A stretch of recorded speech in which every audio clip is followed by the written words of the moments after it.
Hello, this is the Provoked Prawn, and here I'm going to be talking to you about the differences between the Corsair HS80 Max and the Logitech G Pro X2 Lightspeed. Now, these are two fantastic headsets that I reviewed, and I'll link to those videos in the description.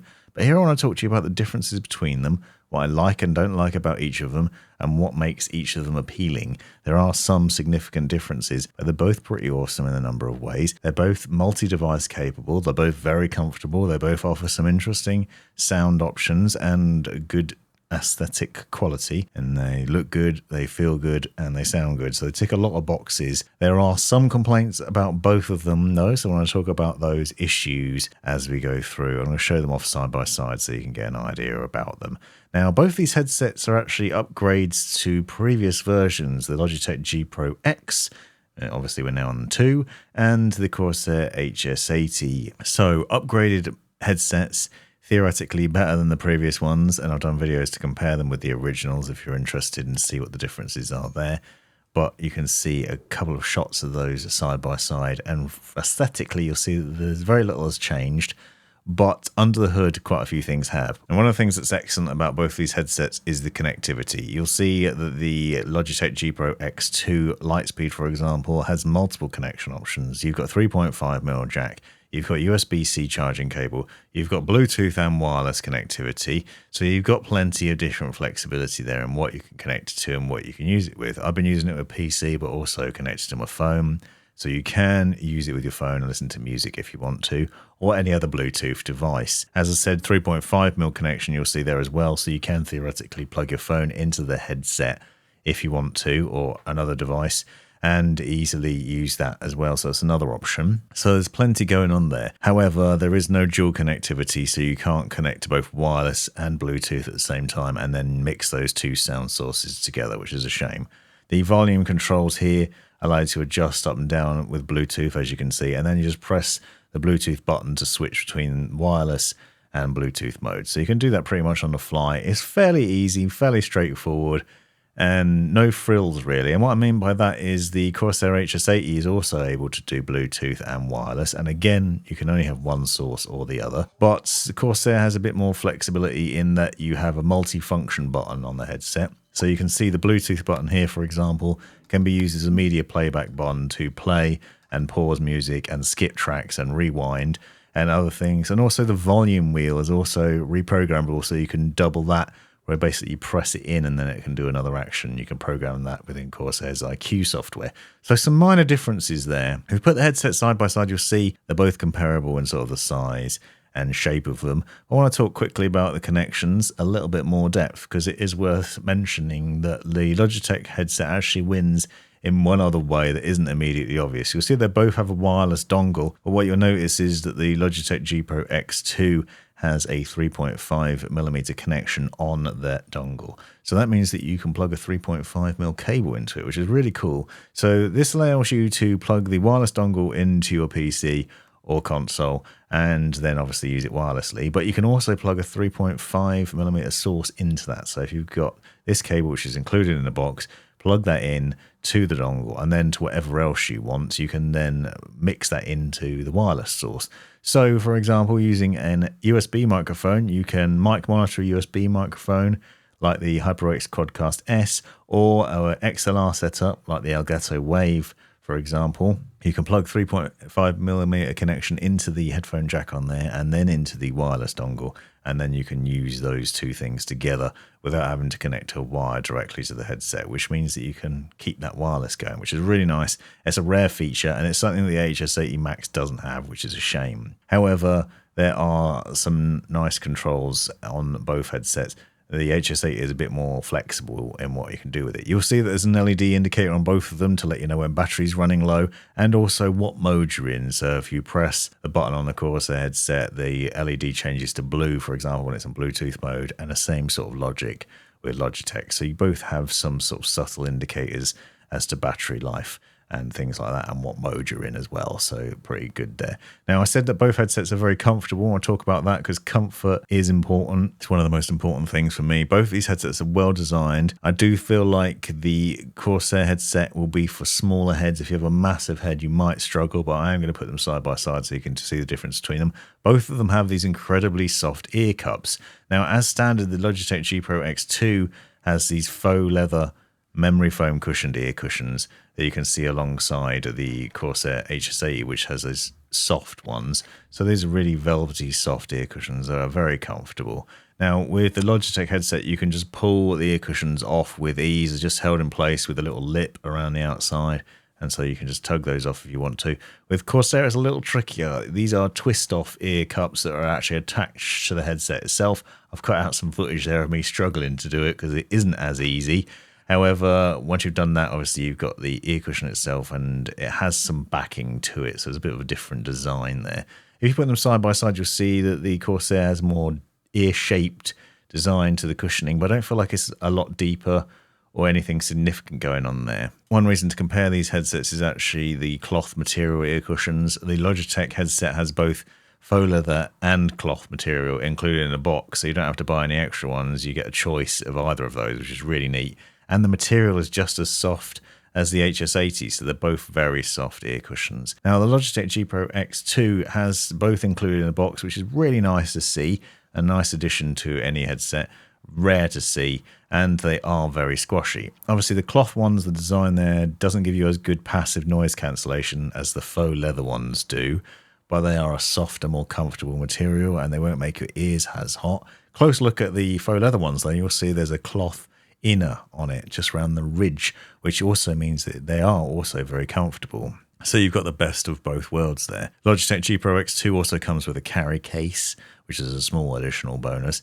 And as you can see, it's a really nice looking headset with a really adjustable headband. There's aluminium frame, solid durable design. The ear cups twist and tilt really easily, and it's easy to adjust and put onto your head. You can lay it flat, as you can see, but also you get a nice fit from it, nice and extendable, and I think this will fit larger heads. Both of them seem to be durable and comfortable though. As you can see, you can remove the microphone on the Logitech headset if you don't want to use it, which is ideal if you want to use them as Bluetooth headphones while out and about, and then obviously use the mic when gaming. With the Corsair HS80, you don't have that choice. It's a flip to mute microphone. There's an LED indicator around the end which flashes red when it's muted, and so you'll get an audible cue to let you know the mic's muted and not, and also you get a visual one as well. As you can see, it has this floating headband design, which is basically a strap at the top which can be adjusted. There's some Velcro at the top there which you can move up and down to adjust it, but the headband itself doesn't extend, so the plastic metal headband areas don't flex there. There's only this floating headband, which is kind of interesting, but it is comfortable still. It's reasonably lightweight, and it does fit nicely on the head, and I don't feel it's a problem in terms of weight over time or anything like that. The clamping force is probably comparable, and they are both well designed in terms of the fit. I really like the way the ear cups twist, for example, twist in, just fit nicely on the head. Which one is better for you is obviously a personal preference. Obviously white and black designs, but you can also get white and black of either of the headsets, so it's worth bearing that in mind. Now, in terms of game audio, I really like both headsets. However, I will say that the Logitech G Pro X2 has a lot more bass to its sound as standard, a bit thunky, and this can be a problem with vocals from music, and I'll get to more on that in a minute. But the gameplay audio is good. It's got good positional audio. It's got DTS headphone X2, and also just gives good sound anyway. It's really rich sounding, and obviously you've got passive noise cancellation from the leather ear cushions as well, which helps with that, and just good gaming experience from a variety of different games, which has been great. I've been playing driving games, FPS, all sorts of other ones with this headset and really enjoyed it. Find out more about that in the review, obviously, and what it's like. But generally speaking, I feel like it's similar to the original G Pro X, but a little bit better, a much richer bass to it, although there are some things you can do with that. Now, if you look at the Logitech software, so this is G Hub, you can see there are various different default options, including bass boost, communication, flat, FPS, and MOBA settings. These are EQ profiles, and they are actually available to store on the headset itself, so you can customize the settings, and then you can store it directly on the headset. Now, unfortunately, you can't switch between these on the headset, so you do have to go into G Hub in order to do it. So if you find one you like, that's fine, you can apply it, but you can't then flick between them, which is something you can do with the Corsair headset. More on that in a little while. So that's a shame, but you do have the ability to tweak the sound there to your liking. You probably won't use bass boost though, because it's really bassy anyway. You can also download custom EQ profiles that other people have made, so you can search through there and find ones you like. If you don't like the ones that are sort of preset up by Logitech, you have that option to be able to do that. There are other options in here as well. You'll see that we have mic settings, for example, including a side tone setting. I'll do a mic test in a little while, but you can adjust the side tone so you can hear your own voice, which is beneficial. Then into the surround sound settings. So this is enabling DTS headphone X2. And what I found is that putting this on makes games sound better, and you have various different modes you can change between. But what I have found is this really muddies the bass a bit. So if you're playing in a game with music in it, that takes away some of the vocals. It also has the same effect on music. So what I found I was doing was switching this on when I was playing games and turning it off again when I wasn't, when I just wanted to watch films or listen to music. Otherwise, it has an impact, a negative impact there, which is a shame. And it's also a shame you have to use G Hub to do that. Now, the Corsair HS80 Max has great sound as well. This has got a really good sound to it and a nice range of options too. So I thought it really sounds good, but also is customizable in a number of ways. Again, good positional audio.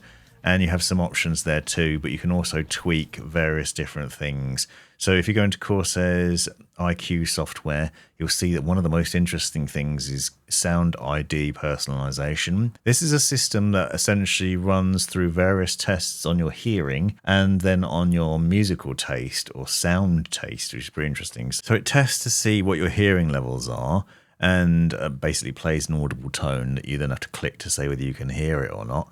And essentially this is testing for hearing loss and then adjusting the earphones accordingly, which is pretty interesting and terrifying if you see the graph in a second. But the other thing that it does is you can also select the audio sort of soundscape that you like. So if you prefer more bass or a more natural sound or some other variety of this, you can select those and then it will just talk you through others. What I found is this made a significant difference to the audio, so it's definitely worth checking out over and above the default sound because it's personalized to your personal preference and to your hearing, which is really interesting. Aside from that, you also have various different EQ profiles that you can see here. And as I said, you can switch between those by using the volume wheel as standard. So you just push that in and it will change. You also have Dolby Atmos license included with the Corsair headset. So if you download the Dolby Atmos app on PC, you can then also access Dolby Atmos from various different things. So you've got various different sound profile options in there, as you can see. And you can access them really easily too with IQ, so fantastic, man. This is the G Pro X2 Lightspeed. This is the headset in default mode, so you can see G Hub on the right hand side here where you can go in to tweak the various different settings. But for the sake of fairness, I wanted to start out without any effects applied, so you can see we have no blue voice turned on. This is just the default settings as it sounds out of the box. Obviously I've got the windshield on, but this gives you an idea of the quality of the microphone. You can then go in and adjust various other things by enabling the blue voice, which is available on the original Logitech G Pro X and the G Pro X2 and various other Logitech products probably by now. And it's a nice bit of technology because it allows you to do custom things to eliminate background noise. But if you turn it on, you'll see that we can change some of the sounds. I've hilariously got it set to bass boost here. But Broadcaster 1 and Broadcaster 2 are pretty good soundscapes. They give a rich sound to the microphone, and there are also other ones, obviously crisp and warm, classic radio. It's worth going through and sort of testing those out to see which one works for you, and then you can get into signal cleanup, which includes things like noise reduction, noise gate, compressor settings, de-esser, depopper, and limiter. You can tweak those settings and adjust them to block out some of that external noise and eliminate that. Obviously, without those turned on, you probably get a cleaner sound. But if you're finding that you've got a lot of AC and other things that are causing problems, this is what the microphone sounds like, though. And once again, if I disable blue voice, you can hear that as standard. It's not a bad sounding microphone, and it does have side tone as well, so it's worth noting if you go into the standard headphone settings, you can see there's a side tone option, so you can hear yourself inside the headset with the mic monitoring, and that's pretty good, especially if you're using the faux leather ear cups, because they'll give some passive noise cancellation, so that'll stop you from shouting. And this is the Corsair HS80 Max microphone. Now, when this headset first launched, and if you've seen our reviews or if you go watch the review, you'll hear the microphone quality is not as good as it is now when I'm talking to you. And that's because there's been a firmware update since then. So just keep that in mind. This is a newer firmware update which has improved the microphone quality and made it sound a bit better. This is a nicer sounding microphone, probably a bit less compressed, but it's still not perfect and still not as good as an external mic. But it does have the additional bonus of things that are showed in the software that include Nvidia's Broadcast technology. So if you need to eliminate some background noise, you can do that directly in IQ, assuming you're running an RTX 20 series or above graphics card. So that's a nice option to have in there. It also has side tone that you can turn on within IQ, so you can hear yourself in there. And that is quite handy because although these aren't faux leather, they do block out some external noise with some passive noise cancellation. The microphone's pretty decent, as you can hear. Not as good as a dedicated microphone, but still good enough for most uses. There are some oddities to it, though. I've done a video separately. For example, I found that if I record footage or audio from this, it doesn't sound that great, but then if I upload it to various sources, it sounds better. So weirdly, it seems like still might be a firmware issue that hopefully will get fixed, but when you're playing back audio that you've recorded through your own mic, it's not as good. So what I found actually is that watching on a different device is useful. Very strange problem. But I do think it's still good sounding, and that your friends on Discord and other places will probably say the same. So hopefully you found these insights useful. Obviously quite a bit different in terms of what's going on with the setup. I think the Corsair HS80 probably has the better sound than the Logitech G Pro X2. More customizable, more options, and more flexibility, especially on PC, whereas the G Pro X2 has a lot more flexibility in terms of what you can connect it to, various different devices that you can connect up, and really cool highlights like the additional ear pads, removable microphone, really nice design, solid build quality, and the fact that you can plug a 3.5mm connection into a USB dongle and then mix that in wirelessly, which is something you can't do with this headset. Hopefully you found this useful, though. If you did, subscribe and come back for more in future. Thanks for watching. You've made it right to the end of the video, you brilliant legend you. If you've enjoyed it, click that subscribe button, give me a thumbs up, and drop me a comment down below if you've got any questions. If you really enjoyed it, consider joining the channel and see the benefits of doing so. Check out these other videos. You might well find them interesting or useful. And most importantly, have a great life.